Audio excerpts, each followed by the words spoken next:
অসমত ভাওনা হয়, অসমত কিবা হয়, সেইখিনি যিখিনি বস্তু লাগে সেইখিনি নিৰ্মাণ কিন্তু অন্য ৰাজ্যত হয়। আমাৰ অসমীয়া মানুহে গম নাপায় যে সেইখিনি ক'ৰ পৰা আহে। সেই ৰাজ্যখনে যিখন ৰাজ্যৰ পৰা আহে সেইখন ৰাজ্য যদি কয় কাইলৈ তোমালোকক চুৰি নিদিওঁ, কাইলৈ কিবা নিদিওঁ, কাইলৈ কিবা নিদিওঁ, হয়তো আমি ইয়াত সংস্কৃতি কৰিব নোৱাৰিম। সংস্কৃতিৰ কাৰণে প্ৰয়োজনীয় আজি ঢোল খোল বনোৱা মানুহ আমাৰ অসমত বিশেষহে আছে।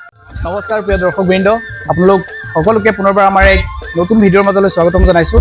আজি আমি উপস্থিত আছোঁ, মই নকওঁ আপোনালোকে অনুমান কৰিব পাৰিছে হয়তো আজি আমি ক'ত উপস্থিত আছোঁ। আপোনালোকে মোৰ পিছৰ পৰিৱেশ দেখি গম পাইছে। এয়া এতিয়া বৰ্তমান ৰাসৰ বতৰ আৰু সমগ্ৰ অসমতে শ্ৰী শ্ৰীকৃষ্ণৰ ৰাসলীলা ভাগি উদযাপন কৰিবলৈ লোৱা হৈছে। প্ৰত্যেকখন গাঁৱৰ প্ৰত্যেকটো অঞ্চলৰ ৰাইজে তেওঁলোকে নিজাববীয়াভাৱে আয়োজন কৰিছে শ্ৰী শ্ৰীকৃষ্ণৰ ৰাসলীলা। আৰু ৰাসলীলাৰ ক্ষেত্ৰত এটা কথা আমি সদায় মন কৰিবলগীয়া যে ৰাস ভাগি যেতিয়া অনুষ্ঠিত কৰা হয় তাত মুখাৰ আৰু দৃশ্যসজ্জাৰ এক গুৰুত্বপূৰ্ণ ভূমিকা থাকে। আৰু সেই মুখাৰ লগত জড়িত আমাৰ অসমৰ সকলোৰে জনপ্ৰিয় এটা নাম, সকলোৰে পৰিচিত এটা নাম সেয়া হ'ল প্ৰদীপ হাজৰিকা, যিগৰাকী এক মুখা শিল্পৰ লগত জড়িত ব্যক্তি। আমি সকলোৱে তেওঁক জানো।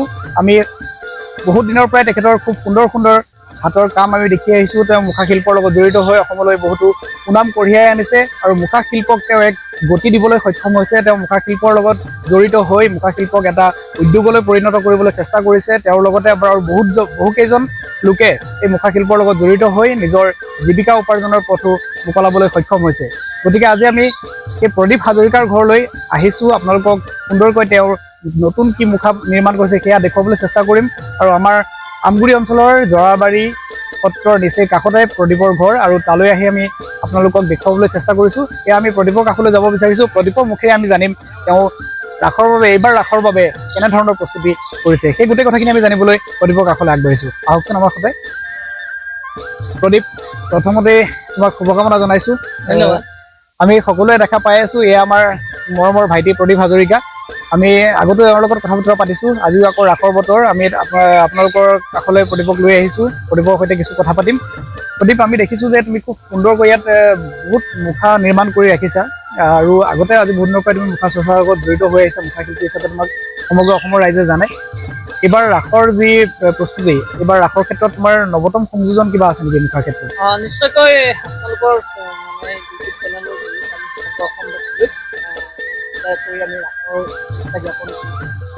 আচলতে এইবাৰ সংযোজন মানে কি আৰু অঘাসুৰ বঘাসুৰ ধেনুকাসুৰ এইকেইটাই মুখা বিশেষভাৱে প্ৰয়োজন হয় কালীয় দমনত।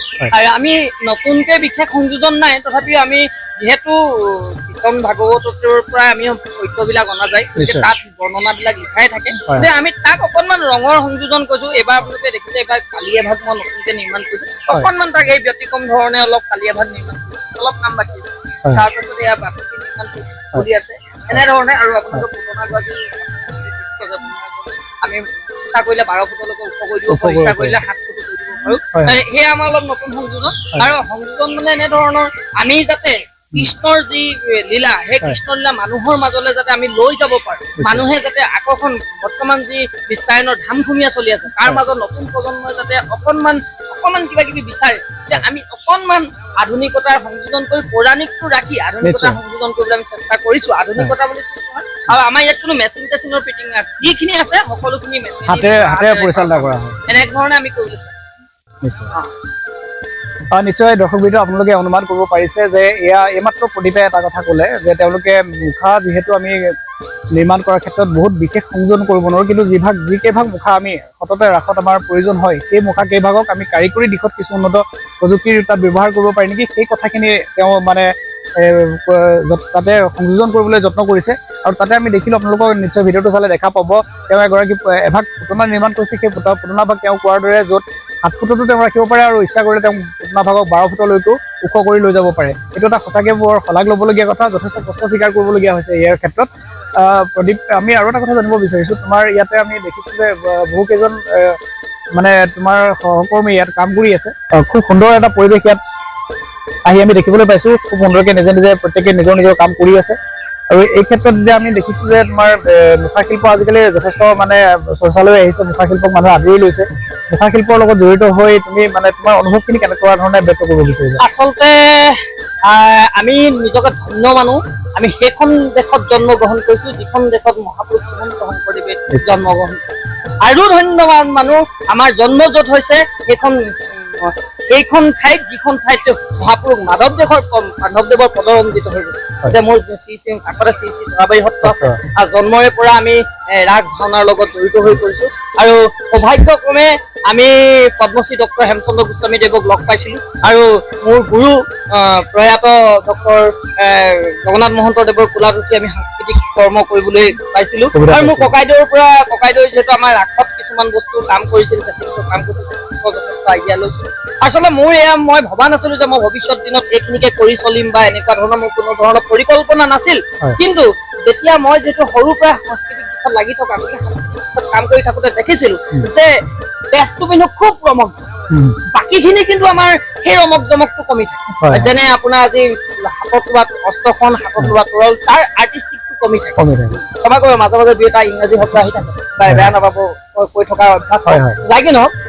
সেই কথাখিনি চিন্তা কৰি আমি যেতিয়া হেমচন্দ্ৰ গোস্বামী দেৱক লগ পাইছিলো, আমাৰ চিন্তাৰ প্ৰসাৰ হৈছিল। তাৰ পাছতে আমিও চিন্তা কৰি লাহে লাহে ভাবিলো যে অসমত ভাওনা হয়, অসমত কিবা হয়, সেইখিনি যিখিনি বস্তু লাগে সেইখিনি নিৰ্মাণ কিন্তু অন্য ৰাজ্যত হয়। আমাৰ অসমীয়া মানুহে গম নাপায় যে সেইখিনি ক'ৰ পৰা আহে। সেই ৰাজ্যখনে যিখন ৰাজ্যৰ পৰা আহে, সেইখন ৰাজ্য যদি কয় কাইলৈ তোমালোকক চুলি নিদিওঁ, কাইলৈ কিবা নিদিওঁ, হয়তো আমি ইয়াত সংস্কৃতি কৰিব নোৱাৰিম। সংস্কৃতিৰ কাৰণে প্ৰয়োজনীয় আজি ঢোল খোলটো বনোৱা মানুহ আমাৰ অসমত দুই একহে আছে। গতিকে কিন্তু ঢোল খোল নহলে আমাৰ সত্ৰীয়া সংস্কৃতি নচলিব। গতিকে আজি ভাওনাখনত চুলি এটা নহলে হয়তো ভাৱৰীয়াজনে ভালকে প্ৰৱেশ কৰিব নোৱাৰিব। ঠিক তেনেকৈ ৰাস এখনত মুখাখন নহলে আৰু যিহেতু কীৰ্তন ভাগৱতে গুৰুজনাই কিছুমান বিশেষ কৰি থৈ গৈছে। গতিকে গুৰুজনাৰ আদৰ্শখিনি আমি উলিয়াবলৈ, আৰু এই মুখাৰ ক্ষেত্ৰত প্ৰত্যেকটো তাত্বিকতা আছে। আপোনাক যদি মই কওঁ আপুনি শুনি ভাল পাব, বা ৰাইজে মোৰ যিখিনি মই অনুভৱ কৰিছো। চাওক, কৃষ্ণ এনে এটা সংস্কৃতি, কৃষ্ণ এটা সংস্কৃতিৰ নাম যে কৃষ্ণই জন্ম হোৱাৰ কেইদিনমানৰ পাছতে খাদ্য সংস্কাৰ কৰিছে, মানে পুতনাই কি খাদ্য দিছে? বিষ দিছে। তেনেধৰণৰ প্ৰত্যেকটোতে এটা আধ্যাত্মিক কথা আছে। ইয়াৰ প্ৰত্যেকটো মুখাতে এটা আধ্যাত্মিক কথা আছে। গতিকে আমি তাৰ পৰা যদি আধ্যাত্মিক জ্ঞান লওঁ, আমাৰ নিজৰ কাৰণে লাভ হ'ব। আৰু ৰাইজৰ আশীৰ্বাদত আপোনালোকৰ মৰম চেনেহত আজি 2010 চনৰ পৰা অৱধাৰিত গতিত আমি কাম চলাই থাকিবলৈ সক্ষম হৈছো। আৰু খুব সুখবৰ যে আমি ইতিমধ্যে আমাৰ লগত 5টা পৰিয়াল চলি থাকিব পাৰিছে। আচলতে আমি ভাবো ইয়াত মূল্যাংকনৰ প্ৰয়োজন আছে কিছু, আৰু সুধী সমাজে অকণমান আগবাঢ়ি আহক। আৰু মই আজিৰ দিনত আপোনালোকক দি ক'ব পাৰো, যদি অসমত 100টা পৰিয়ালেও এনেধৰণৰ কাম কৰে খুব ভালকৈ চলি থাকিব পাৰিব। কাৰণ বৰ্তমান সময়ত আমাৰ উজনিত বিশেষভাৱে ভাওনা ৰাস খুবেই বেছি, এইবিলাক কাম কৰি চলি থাকিব পাৰিব। আৰু মই ভাবো ইয়াক উদ্যোগলৈ প্ৰসাৰিত কৰক। আৰু কিন্তু চৰকাৰী যিবিলাক কৰ্তৃপক্ষ আছে বা চৰকাৰী বিভাগবিলাকে এতিয়ালৈকে কিন্তু এই কথাবিলাকো কৰি যে চলিব, চবে অলপ মনোযোগ দিছে, কিন্তু আৰু মনোযোগ দিয়াৰ প্ৰয়োজনীয়তা আছে। নহলে কি হয়, আজি যদি মোৰে তথ্য অৱস্থা হয়, মোৰ পিছৰ শিল্পীখিনিয়ে মোৰ লগত কাম কৰিবলৈ ইচ্ছা নকৰে। গতিকে ফাইনেন্সিয়েলি কথা কিছুমানত অলপ অসুবিধা আছে, কিন্তু অনাদায় খুব এটা মই ভাল বুলি ভাবিছো। আৰু এতিয়ালৈকে মই খুব সুগমকৈ পৰিয়ালটো পোহপাল দিব পাৰিছো। গতিকে আপোনালোকৰ আশীৰ্বাদৰ ৰাইজৰ মৰম চেনেহ কাম কৰিছো।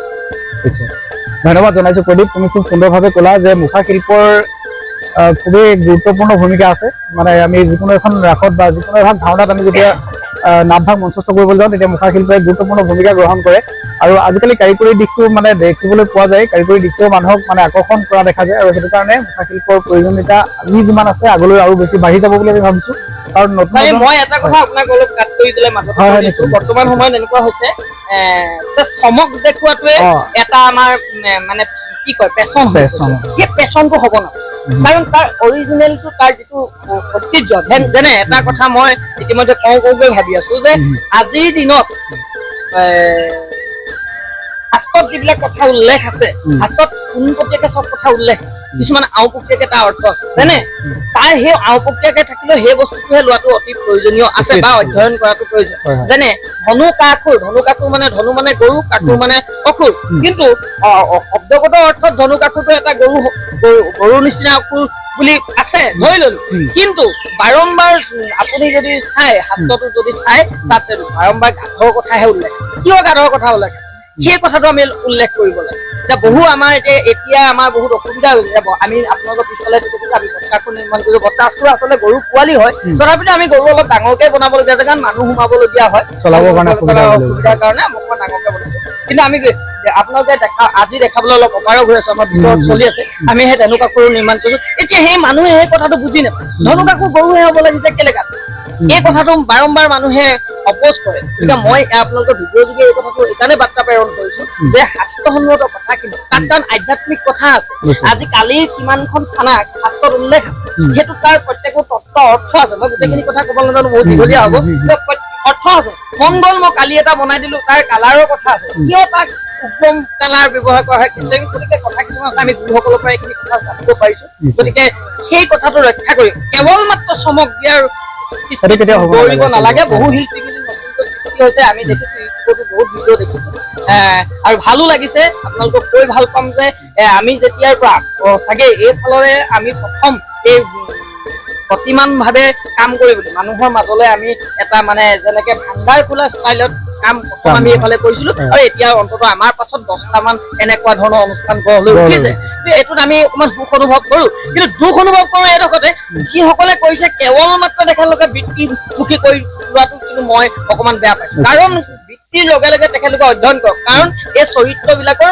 মাজত এটা আধ্যাত্মিক কথা থকা বস্তুবিলাক অলপ আধ্যাত্মিক ধৰণে কাম কৰিলে বেছি ভাল বুলি নিশ্চয় নিশ্চয় প্ৰদীপে এটা খুব গুৰুত্বপূৰ্ণ কথা কৈছে আচলতে আমি নিজৰ আধ্যাত্মিক দিশটোক কেতিয়াও বাদ দিব নোৱাৰো আৰু আধ্যাত্মিক দিশটো মূল ভেটি কৰি ৰাখিয়ে আমি আচলতে যিখিনি মুখা নিৰ্মাণ কৰিব লাগে যেনেধৰণে পৰিচালনা কৰিব লাগে তাত যিধৰণে বিৱৰণ দিয়া আছে আমাৰ ধৰ্মশাস্ত্ৰত লিখি থোৱা আছে আৰু আমাৰ গুৰুজনাই যিখিনি আমাক অৱদান দি থৈ গৈছে সেই অৱদানখিনি আমি কেতিয়াও পাহৰি নগৈ কেৱল চমক সৃষ্টি কৰাই আমাৰ মূল উদ্দেশ্য হোৱাটো উচিত বুলি আমিও নাভাবোঁ আৰু মানুহক আকৰ্ষণ লাগে কিন্তু আকৰ্ষণ দিবলৈ যাওঁতে কেতিয়াও তাক বিকৃত ৰূপ এটা সৃষ্টি কৰি পেলাই যাতে তাক চমকপ্ৰদ সৃষ্টি কৰাৰ নামতেই বহুত ধৰণৰ কিবা কিবি কৰি পেলাব নালাগে কিন্তু নিজৰ আধ্যাত্মিক দিশটোৰ লগত জড়িত ৰাখি সেই মুখাভাগক সঞ্চালন আৰু পৰিচালনা কৰিলে খুবেই ভাল হ'ব বুলি পেলাই আমিও অনুভৱ কৰিছোঁ আমি আৰু তাৰ মাজত আৰু এটা কথা কৈছোঁ এতিয়া শংখচূড় ওলাই বহু জেগাত আপোনালোকে ইউটিউবত দেখিব আজি এনেকুৱা কোনোবাই মুখত কুচিয়া এটা লৈ আহে কোনোবাই হাতত পাৰ চৰাই এটা লৈ আহে ক'ত কৰিছে আমি লোকেশ্যনটো ক'ব নোৱাৰিম বা নকওঁ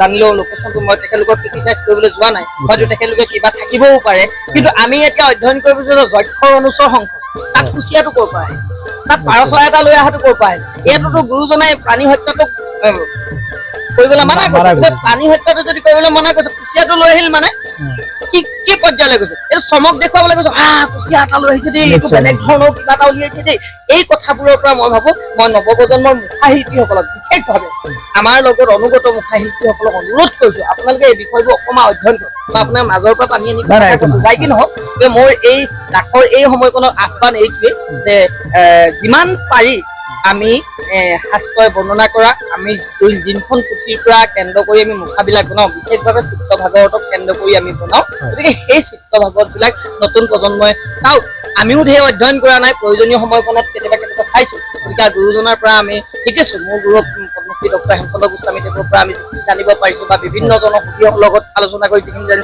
তেনেকে কৰিছো গতিকে আমি এইটোৱে আহ্বান কৰো সকলোৱে মংগলময় হওক ৰাস সকলোৱে সুন্দৰ ৰাসৰ যি পৰমাৰ্থিক ৰাস মানে এনেকুৱা নহয় ৰাধা কৃষ্ণৰ প্ৰেম লীলাৰ টাইপ হ'ব নালাগে আৰু যি কংস আৰু এই আপাহতে আৰু এটা কথা কওঁ যি কংস কেন্দ্ৰিকতা আহি গৈছে সেইটো আপোনালোকে লক্ষ্য কৰিছে যে বৰ্তমান কংস কোনে লৈছে সকলোৱে সোধে কৃষ্ণ কোনে লৈছে কোনেও নুসুধে গতিকে এই প্ৰৱণতাটো থাকিলে কিন্তু আমাৰ সংস্কৃতি ভাবুকি আহি যায় গতিকে আমি কৃষ্ণ কোনে লৈছে সুধিব পৰা ব্যৱস্থাটো কৰিব লাগে কংস কোনে লৈছে আমি কোৱা নাই নেগেটিভ থাকিলেহে পজিটিভ থাকিব কংস থাকিব লাগিব কংসক নিদিবলৈ কোৱা নাই কিন্তু তাৰ প্ৰাধান্যকৰণ কৃষ্ণক যেনেকে পাতে যেনে আৰু এটা তাত টেকনিকেল কথা আছে আজি সৰু সৰু ল'ৰা ছোৱালীবোৰে এমাহৰ পৰা মানে তেখেতে ৰিহাৰ্চেল কৰি থাকে আমি দেখো ৰাসৰ দিনাখনি তেখেতলোকক মাত্ৰ সেই 1টা বজাত ওলাবলৈ দিয়ে টোপনিয়াই তেখেতলোকৰ অৱস্থা নাইকিয়া হৈ যায় কংসজনে এদিন প্ৰেক্টিচ কৰিব আৰু তেখেতে সেইদিনাখনি ভালকে তেখেতে দৰ্শকৰ মাজলৈ সোমাই যাব যাৰ ফলশ্ৰুতিত কৃষ্ণ লীলাটো মানুহে গ্ৰহণ কৰিবলৈ যদিও ভাল কিবা বস্তু আছে সময়ৰ তাগিদাত বা কিবা কাৰণ আজিকালি মানুহ 3টা বজালৈকে ৰাস চাই থাকিবলৈ কাৰো সময় নাই গতিকে মই এই আপাহতে আপোনালোকৰ ভিডিঅ'ৰ যোগেদি এতিয়া আহ্বান জনাইছো যে ৰাইজে এই শিশু লীলা অলপ গুৰুত্ব দিয়ক আৰু ৰাসলীলাৰ যি পৰমাৰ্থিক কথাখিনি ৰাইজৰ মাজলৈ অৱগত কৰক আমি সদায় কৈ আহিছো আমি যাকে লগ পাইছো যেনেকে লগ পাইছো স্বাস্থ্যগত কাৰণত মই ব্যক্তিগতভাৱে হয়তো বা মঞ্চত উপস্থিত নাথাকিব পাৰো তথাপিতো মই যিমান পাৰি যেনেকে পাৰো যাকে পাইছো তাকে মই কৈছো যে আমি কংসকেন্দ্ৰিক ৰাসৰ পৰা অকণমান নিজক আঁতৰাই আনি কৃষ্ণকেন্দ্ৰিক ৰাসৰ প্ৰতি গুৰুত্ব হয় প্ৰতিভা ঠিকেই কৈছে আমি সততে আমিও শুনিবলৈ পাওঁ যে যেতিয়া ৰাস এভাগ অনুষ্ঠিত কৰা হয় ৰাস ভাগত কংস মূল চৰিত্ৰ হৈ থাকে আৰু কংসৰ চৰিত্ৰটো কোনে অভিনয় কৰিব সেই কথাটো জানিবলৈ সকলোৰে মনত এটা উৎসুকতা থাকে কিন্তু আমি প্ৰতিভে কোৱাৰ দৰে এটা কথা ক'ব বিচাৰিছো যে কংস যদিও প্ৰাধান্য পাবলগীয়া এটা চৰিত্ৰ শ্ৰী শ্ৰীকৃষ্ণৰ ৰাসলীলাত কিন্তু শ্ৰী শ্ৰী কৃষ্ণৰ ৰাসলীলা বুলি পেলাই আমি য'তে যাওঁ তাতে ডাঙৰ ডাঙৰ আখৰেৰে লিখি থোৱা দেখোঁ যে শ্ৰী শ্ৰী কৃষ্ণৰ ৰাসলীলা গতিকে শ্ৰীকৃষ্ণ হ'ল সৃষ্টিৰ প্ৰতীক আৰু শ্ৰীকৃষ্ণৰ চৰিত্ৰত কোনে অভিনয় কৰিছে সেইটো জনাটো আমাৰ কাৰণে সিমানেই প্ৰয়োজনীয় যিমান আমি কংসৰ চৰিত্ৰটোৰ কাৰণে জানিবৰ বাবে উৎসুক হৈ থাকোঁ আমি সকলোৱে জানো কংস এক আসুৰিক শক্তিৰ প্ৰতীক আৰু শ্ৰীকৃষ্ণ হ'ল সৃষ্টিৰ প্ৰতীক আমি গতিকে এইটো কথা মন কৰা উচিত যে আমি সদায় সৃষ্টিৰ লগত জড়িত হৈ থকাৰ প্ৰয়োজনীয়তা আছে আৰু সৃষ্টিৰ ক্ষেত্ৰত জড়িত শ্ৰী শ্ৰীকৃষ্ণৰ ৰাসলীলা ভাগিত আমি শ্ৰী শ্ৰীকৃষ্ণৰ বচনখন কোনে গাইছে বা সৰু সৰু গোপ বালকসকলে কেনেদৰে ইমান কষ্ট কৰি আখৰা কৰে আৰু সেই আখৰাৰ বিনিময়ত তেওঁলোকে বহু কষ্ট কৰি পেলাই বহু দেৰিলৈকে ৰৈ থাকে তেওঁলোকৰ নিজৰ মনৰ বচনখন তাত ৰূপায়ণ কৰিবৰ বাবে সেই কথাখিনিক আমি আৰু অকণমান গুৰুত্ব দি পেলাই এই উঠি অহা ল'ৰা ছোৱালীসকলক আমি অকণমান উৎসাহ প্ৰদান কৰাটো আমাৰ বাবে অনুকৰণীয় বুলি ভাবিছোঁ আৰু আমিও ভাবিছোঁ যে সেই ল'ৰা ছোৱালীসকলে ভৱিষ্যতে যাতে এখন সুন্দৰ ৰাস তেওঁলোকৰ মাজত উঠি অহা চামে আগলৈ আকৌ নতুন প্ৰজন্মক উপহাৰ দিব পাৰে সেইবাবে আমি তেওঁলোকক উৎসাহ দিয়াৰ প্ৰয়োজনীয়তা আছে আৰু সেইবাবে আজি আমি উপস্থিত হৈছিলোঁ আমাৰ ভাইটি প্ৰদীপৰ ঘৰত আমি প্ৰদীপক শুভকামনা জনাইছোঁ তেওঁ যি হাতত কাম লৈছে সেয়া কৰিবলৈ যথেষ্ট সাধনাৰ প্ৰয়োজন আৰু এতিয়া দেখা পাইছোঁ যে তেওঁ ক'লে এটা কথা যে 5টা পৰিয়াল তেওঁ এই উদ্যোগটোৰ জৰিয়তে আমি উদ্যোগ বুলিয়ে কৈছোঁ যিহেতু এটা থলুৱা উদ্যোগ হিচাপে গঢ় দি তুলিছে তেওঁ যথেষ্ট যন্ত্ৰ পাতি দেখিছোঁ আমি যথেষ্ট মানে কাম কৰাৰ কাৰণে কাৰিকৰী দিশৰ প্ৰয়োজনীয় বস্তুখিনি ইয়াত দেখিছোঁ আমি যুদ্ধ সদৃশ এক পৰিৱেশৰ সৃষ্টি কৰি থৈছে কাৰণ প্ৰত্যেকে নিজৰ কামত ব্যস্ত হৈ আছে কাৰো ওচৰত সময় নাই নিজে নিজৰ কামত ব্যস্ত হৈ আছে প্ৰত্যেকজন শিল্পীয়ে নিজৰ নিজৰ কাম কৰি আছে গতিকে আমি সকলোলৈকে শুভেচ্ছা জনাইছোঁ তোমাক আমি আমাৰ ফালৰ পৰা শুভকামনা জনাইছোঁ তোমাৰ এই যাত্ৰা অব্যাহত থাকক আৰু অসমত এই মুখা শিল্পই প্ৰাধান্য লাভ কৰক প্ৰিয় দৰ্শকবৃন্দ আমি বৰ বিশেষ দেৰি নকৰোঁ প্ৰদীপ আজি ব্যস্ত হৈ আছে তেওঁ নিজৰ যথেষ্ট কৰিবলগীয়া কাম আছে গতিকে আমি এইখিনিতে এটা কথা মাত্ৰ ক'ব বিচাৰিম যে ৰাসৰ যি এই মুখা শিল্প বা ৰাস বা ভানৰ লগত জড়িত বা আমাৰ নিজৰ সংস্কৃতিৰ যি মুখা শিল্প আছে মুখা শিল্প আৰু আগুৱাই যাওক জগত সভাত মুখা শিল্পই প্ৰাণ পাই উঠক জগত সভা মানে হ'ল বিশ্ব দৰবাৰ যিটো জ্যোতিপ্ৰসাদ আগৰৱালাদেৱে জগত সভা নামৰ আমাক এটা খুব সুন্দৰ শব্দ উপহাৰ দি গৈছে সেই শব্দটো আজি ব্যৱহাৰ কৰিছোঁ খুবেই ভাল লাগিছে কথাষাৰ ক'বলৈ পাই আৰু আমি প্ৰদীপক শুভকামনা জনাইছোঁ তেওঁৰ এই সৃষ্টি অব্যাহত থাকক আৰু জগত সভাত তেওঁৰ নিজৰ যি সৃষ্টিশীলতা সেয়া তেওঁ সদায় আগুৱাই লৈ যাওক আৰু নতুন প্ৰজন্মক তেওঁ উৎসাহিত কৰক আৰু তেওঁ সকলোৱে মিলি আমাৰ ফালৰ পৰা অনুৰোধ জনাইছোঁ সকলোৱে মিলি তেওঁক সহায় কৰক যাতে তেওঁ এই শিল্পকৰ্মক এই সাধনাক আগুৱাই লৈ গৈ নতুন ৰূপ দিব পাৰে নতুন সৃষ্টিক আগুৱাই লৈ যাব পাৰে ধন্যবাদ জনাইছোঁ পুনৰ এটি নতুন ভিডিঅ'ত আপোনালোকক লগ পাম আমাৰ ভিডিঅ'টোত যদি কিবা ভুল ভ্ৰান্তি হৈ গৈছে আপোনালোকে আমাৰ এয়া প্ৰথম প্ৰচেষ্টা বুলি আঙুলিয়াই দি আপোনালোকে শুধৰাই ল'ব বুলি আমি আশাবাদী আৰু আমাৰ ভিডিঅ'টো লাইক এটা কৰি দিব আৰু অকণমান এটা এষাৰি কমেণ্ট লিখি দিলে আমি নথৈ আনন্দিত হ'ম আৰু কাম কৰাৰ প্ৰেৰণা পাম গতিকে পুনৰবাৰ লগ পোৱাৰ প্ৰতিশ্ৰুতিৰে আজিলৈ আহিছোঁ পুনৰবাৰ প্ৰদীপক ধন্যবাদ জনাই আমি তোমাৰ পৰা বিদায় মাৰিছোঁ ধন্যবাদ